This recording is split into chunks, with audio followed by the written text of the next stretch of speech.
നമസ്കാരം. ഇന്ത്യ ആക്രമിക്കാൻ പാകിസ്ഥാൻ കരുനീക്കം നടത്തുന്നുവെന്ന നിർണായക വെളിപ്പെടുത്തൽ നടത്തിയിരിക്കുകയാണ് ബലൂചിസ്ഥാൻ. പെഹൽഗാം സംഭവങ്ങൾക്ക് ശേഷം ഇന്ത്യയും പാകിസ്ഥാനും തമ്മിൽ നിലനിൽക്കുന്ന ശത്രുതയുടെ പശ്ചാത്തലം മനസ്സിലാക്കി തന്നെയാണ് ഇത്തരമൊരു നിർണായക നീക്കം ഇവർ നടത്തിയിരിക്കുന്നതെന്ന റിപ്പോർട്ടുകളും പുറത്തു വന്നുകൊണ്ടിരിക്കുകയാണ്.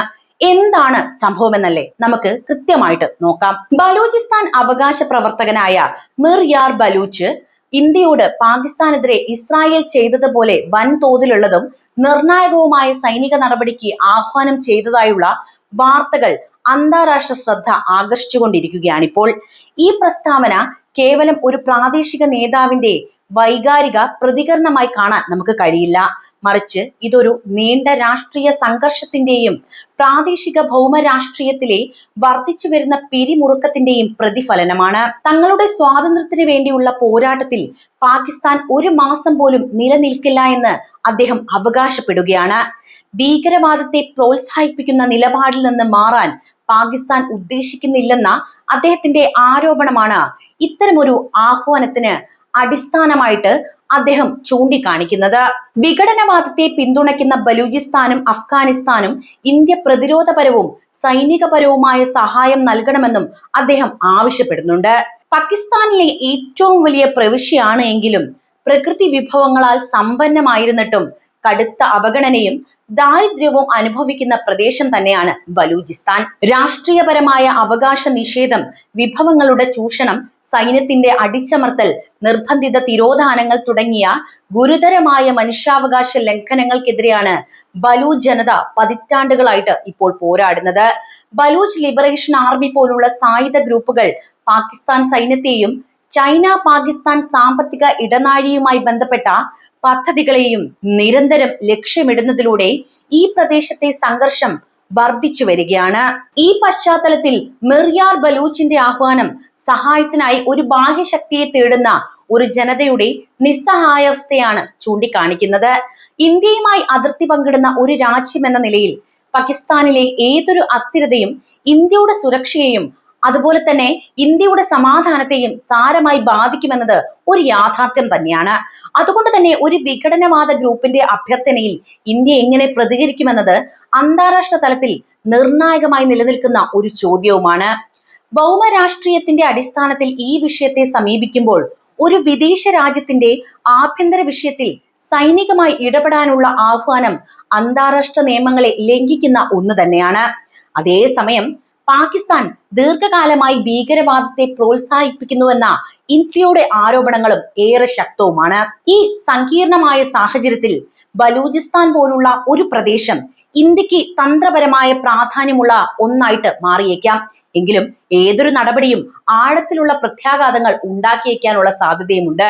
അതിനാൽ നയതന്ത്രപരമായ നീക്കങ്ങളിലൂടെയും അന്താരാഷ്ട്ര വേദികളിൽ മനുഷ്യാവകാശ ലംഘനങ്ങൾ ഉയർത്തിക്കാട്ടുന്നതിലൂടെയുമായിരിക്കും ഇന്ത്യ ഈ വിഷയത്തിൽ ശ്രദ്ധ കേന്ദ്രീകരിക്കാനുള്ള സാധ്യത നമുക്ക് കാണാൻ കഴിയുന്നത്. ബലൂച്ച് നേതാവിന്റെ ഇത്തരത്തിലൊരു പ്രസ്താവന തങ്ങൾ നേരിടുന്ന പ്രശ്നങ്ങൾക്ക് ഒരു പരിഹാരം ഉടൻ വേണമെന്ന അവിടുത്തെ ജനതയുടെ ശക്തമായ ആഗ്രഹത്തെ ലോക ശ്രദ്ധയിൽ കൊണ്ടുവരുന്നു എന്നതും ഏറെ പ്രധാനമാണ്. ബലൂച്ച് ആക്ടിവിസ്റ്റ് ആവശ്യപ്പെട്ടതുപോലെ പാകിസ്ഥാൻ ഇന്ത്യക്കെതിരെ ഒരു യുദ്ധത്തിന് പൂർണ്ണമായും തയ്യാറെടുക്കുകയാണോ എന്ന ചോദ്യത്തിന് നിലവിലെ റിപ്പോർട്ടുകൾ നൽകുന്ന ഉത്തരം ഇല്ല എന്ന് തന്നെയാണ്. എന്നാൽ ഇരു രാജ്യങ്ങളും ഏറ്റവും ഉയർന്ന സൈനിക പിരിമുറുക്കത്തിന്റെയും അതുപോലെ തന്നെ പ്രതിരോധ മുന്നറിയിപ്പിന്റെയും അവസ്ഥയിലാണെന്ന് വ്യക്തമാക്കുന്ന സൂചനകള് പുറത്തു വന്നിട്ടുണ്ട്. പാകിസ്ഥാൻ പ്രതിരോധ മന്ത്രി ഗവാജ ആസിഫ് അടുത്തിടെ നടത്തിയ പ്രസ്താവനകളിൽ കിഴക്കൻ ഇന്ത്യയിൽ അതിർത്തികളിലെ രണ്ട് മുന്നണികളിലെ യുദ്ധത്തിന് രാജ്യം സജ്ജമാണെന്ന് ആവർത്തിച്ച് പ്രഖ്യാപിച്ചിട്ടുണ്ട്. ഈ വാർത്ത ഞാൻ ചെയ്തിട്ടുണ്ട്.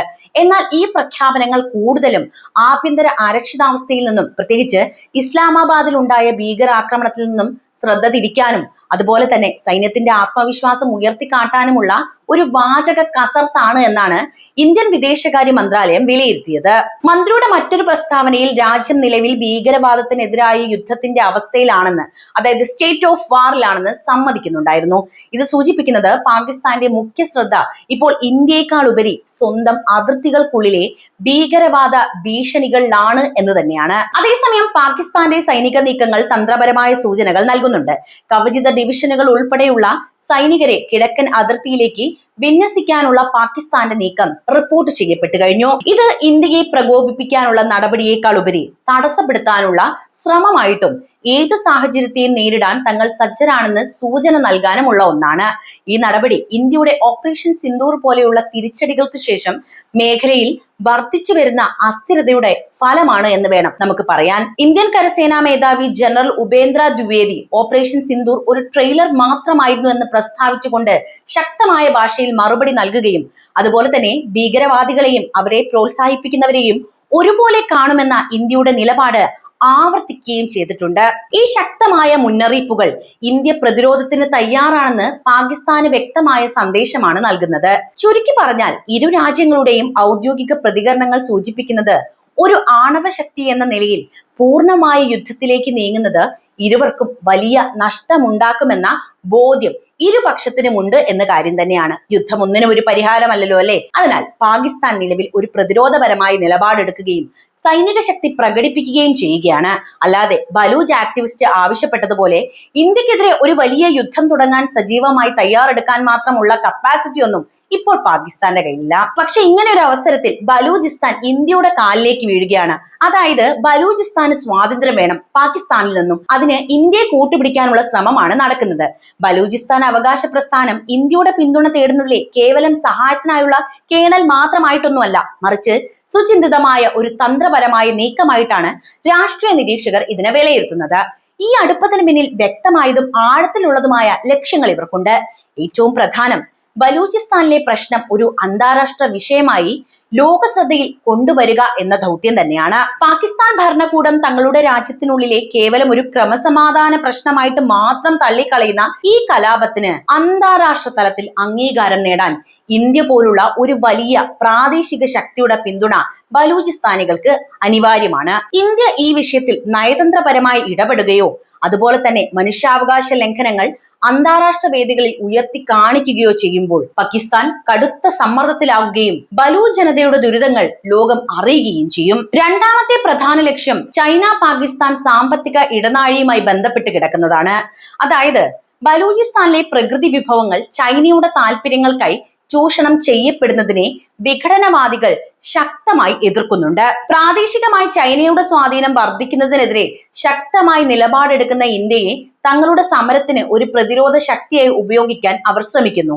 ഇന്ത്യയുടെ സഹായം ലഭിക്കുന്നതിലൂടെ CPEK പദ്ധതികളെ തടസ്സപ്പെടുത്താനും അതുവഴി പാകിസ്ഥാൻ ഭരണകൂടത്തിനും അവരുടെ സഖ്യകക്ഷിയായ ചൈനയ്ക്കും മേൽ സമ്മർദ്ദം ചെലുത്താനും സാധിക്കുമെന്ന് ബലൂച്ച് നേതാക്കൾ കണക്കുകൂട്ടുന്നുണ്ട്.